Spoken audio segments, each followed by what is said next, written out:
Di saat lo lagi nyalain modem, terus lo aktifin handphone atau perangkat device lo apapun itu, terus lo browser dan lain-lain ke jaringan internasional, apa ada sihir atau ada sesuatu wangsit yang datang dari langit?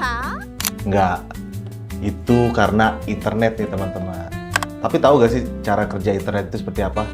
Pada dasarnya, internet itu adalah hasil dari ribuan kerja teknisi, puluhan ribu kabel fiber optik yang tergelar, dan sistem global yang ya rumit lah seperti itu. Kita bahas internet yuk. Let's go.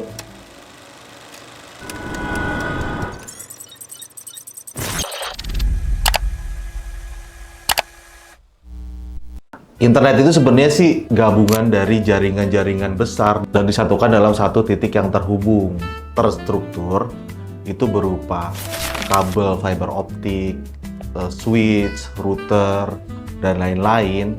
Banyak orang nih berpikir internet yang kita dapatkan sekarang itu melalui satelit. Padahal kenyataannya 95% internet di dunia itu berasal dari kabel fiber optik.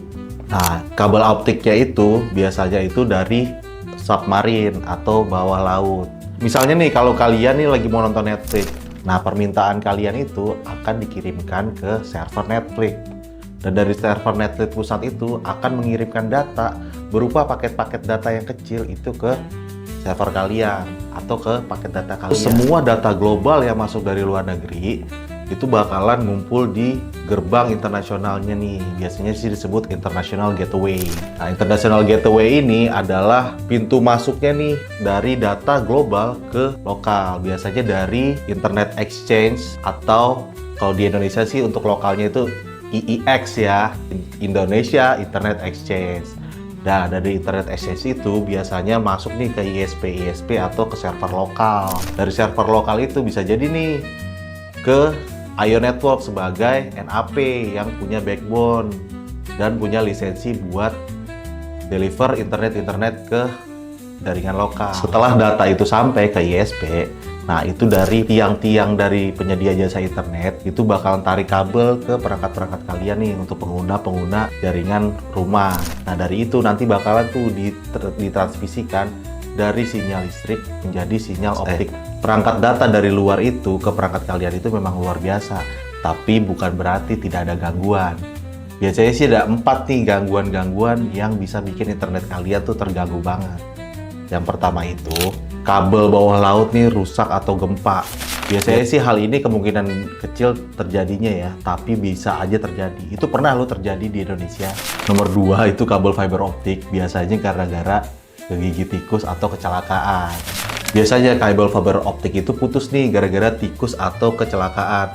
Biasanya sih di daerah-daerah kawasan industri tuh yang mobilnya besar-besar sehingga ketabrak deh tuh kabel kalian. Yang ketiga itu router yang salah setting atau penuh. Yang keempat nih yang paling sering banget terjadi nih, jaringannya overload karena yang pakai tuh banyak banget. Hal tersebut itulah yang bikin internet kalian tuh lambat bahkan sering terputus. Bayangin gini nih, data itu seperti paket makanan nih. Server luar negeri itu sama dengan restoran. Kabel laut itu sama dengan jalanan. Gateway itu atau gerbang internasionalnya itu pintu tol masuk negara. ISP atau Internet Service Provider itu kurir lokal. Router sama dengan sampan komplek. HP ya itu tempat makan. Nah, kadang kurirnya cepat, kadang macet, kadang malah salah alamat. Jadi kalau internet lemot, bisa jadi nih bukan router, tapi restorannya yang lagi antri. Jalannya macet atau shutdown-nya nih yang belum update firmware. Nah, kalian udah mulai paham kan sedikit-sedikit? Mudah-mudahan paham ya. Kalau ada yang mau dikomentarin, jangan ragu-ragu nih. Kalian tulis aja nih di kolom komentar. Jangan lupa like, share, and subscribe nih. Ayo Network for better life, turn on your life.